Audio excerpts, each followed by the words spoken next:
लोकांना कोणीच ऐकलं नाही, कोणीच यांची बाजू खरं मांडलं नाही आणि ज्यांनी मांडलं त्यांनी मात्र जे ना पाकिटमारी करून निघून गेले। परवा दिवशी रात्री एक कामगार भेटला, तिने काय म्हणलं, आम्ही फलाकडे गेलो, 1000-2000 खर्च केला, आता का माझी खर्च करायची ऐपत नाही। मी त्याला पहिलाच सांगितलं की बाबा आम्ही 1 रुपया न घेता काम करणार। तुम्ही मोठ्या ताकदीने येऊन आंदोलन केला तर राज्य सरकार सुद्धा केंद्र सरकारला सुद्धा झुकावं लागतं, हे आपल्या देशाने पाहिलेलं आहे। पण पोलिसांना सुद्धा माहीत झालंय की ह्या लोकांचा आजपर्यंत पोलीस वाली नव्हता।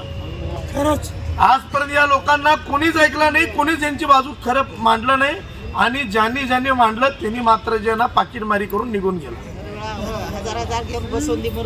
आता काल मला परवा दिवशी एक रात्री कामगार भेटला होता, मावशी आहे का, परवा दिवशी रात्री एक कामगार भेटला, तिने काय म्हणलं, आम्ही फलाकडे गेलो, 1000-2000 खर्च केला, आता का माझी खर्च करायची ऐपत नाही। मी त्याला पहिलाच सांगितलं की बाबा आम्ही 1 रुपया न घेता काम करणार। बोललो ना, कोणी तुम्हाला 1 रुपया मागितलाय का? तुम्हाला कोणी मागणार सुद्धा नाही। ज्यावेळेस गरज पडलं आमचे खालिद भाई असेल, अजित भाऊ असेल, आदिनाथ शिंदे असतील, मी असेल, आम्ही आमच्या खिशातून खर्च करू, पण तुमचा प्रश्न मार्गी लावल्याशिवाय गप्प बसणार नाही। तुमच्याकडून 1 रुपया घेणार नाही आणि तुमच्याबरोबर इमानदारीने राहू। फक्त तुम्ही आमच्या सोबत इमानदारीने या, प्रत्येक आठवड्याला तुम्ही इमानदारीने येत जावा। तुमचा एक लहान मुलगा आम्हाला भेटायला येत जावा, आम्हाला आमचे आई वडील आल्याशिवाय राहणार। पण विषय काय, आपण जेवढ्या ताकदीने भांडतो तेवढ्या ताकदीने हे विषय संपत असतं। आता तुम्हाला 1-2 उदाहरण देतो, जास्त काय बोलणार नाही। 2 उदाहरण मधलं परवाचं एक उदाहरण सांगतो। 15-20 दिवसापूर्वी मलेरिया विभागाचे महानगरपालिकेचे 10 कामगार उपोषणला बसले होते, आमरण उपोषण। तिथे गेल्यानंतर त्या अधिकाऱ्यांना मी निखिल मोरे साहेबांना फोन केला, साहेब म्हणलं हे असे तुमचे कामगार आहे, निदान सामान्य लोकांचं सोडा, तुमचे तरी कामगार आहे त्यांचा तरी विषय संपवा। तिने म्हणले मी असं करतो तसं करतो, हे नाही। मग मी म्हणलं तुम्हाला काय करायचं काय करा, मी उद्या 1000 लोक येऊन तुमच्या महापालिकेत बसणार आहे, माझा प्रश्न मार्गी लागल्याशिवाय होणार नाही, एवढं तिने सांगितलं। आणि काल रात्री 2 वाजता मला एक पेपरची कटिंग आली, त्याच्यामध्ये बातमी आली की महानगरपालिकेच्या त्या मलेरिया विभागाच्या 15 कर्मचाऱ्यांना त्या ठिकाणी कायम करण्यात आला। मित्रांनो, एक लक्षात घ्या, एक इमानदारीमध्ये आणि प्रामाणिकपणामध्ये एक ताकद आहे।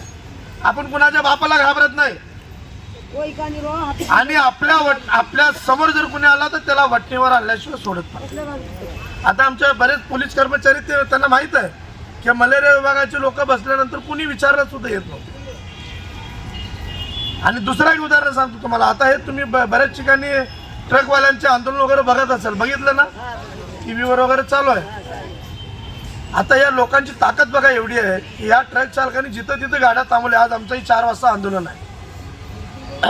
सरकारने काल रात्री सचिवामार्फत सांगितलं की आम्ही सध्या ते हिट अँड रनचा कायदा आम्ही सध्या लागू करणार नाही।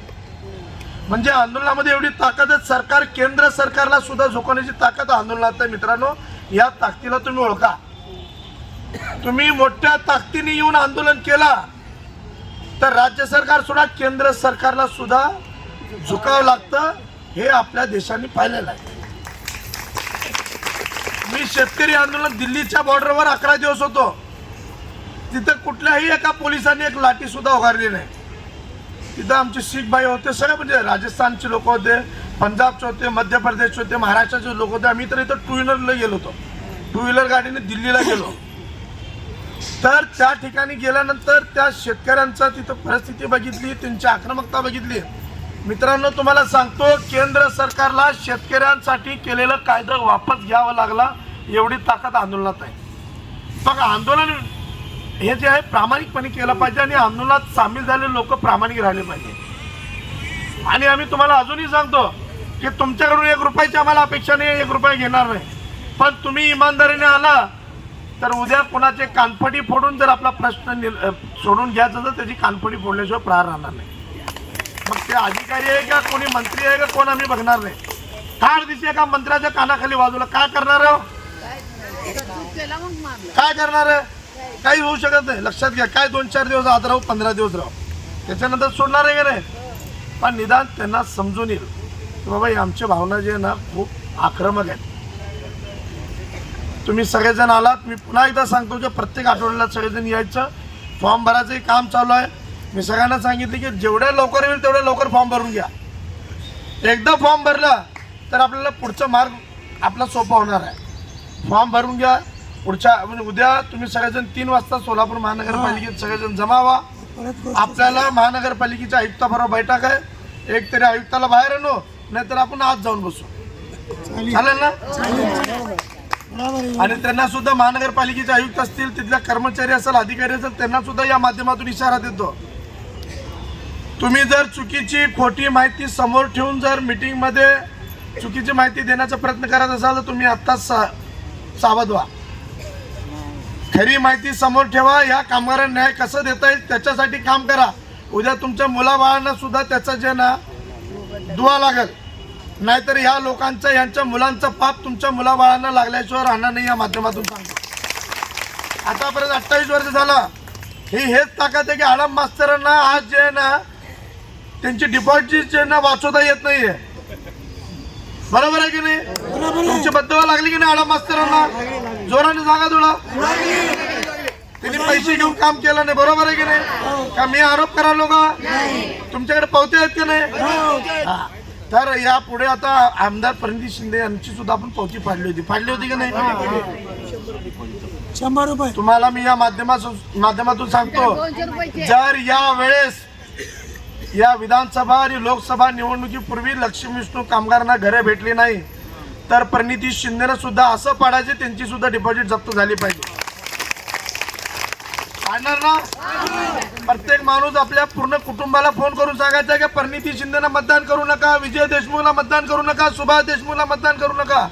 आणि जेवढे भाजपचे लोक आहेत त्यांना सुद्धा मतदान करू नका. आमचा प्रश्न जो सोडवाल त्याला आम्ही मतदान करू. आता आपण एक लोक इथे बसलेले आहेत. तुमच्या एकदा माझ्या खानदान बघितलं तर 2000 लोक आहेत. मी सगळ्यांना सांगितलं, तुम्ही सगळ्यांना सांगितले प्रामाणिकपणे का आपण का पैसे खाणारे लोक नाही. निवडणुकीत आपण इमानदारीने मतदान करतो.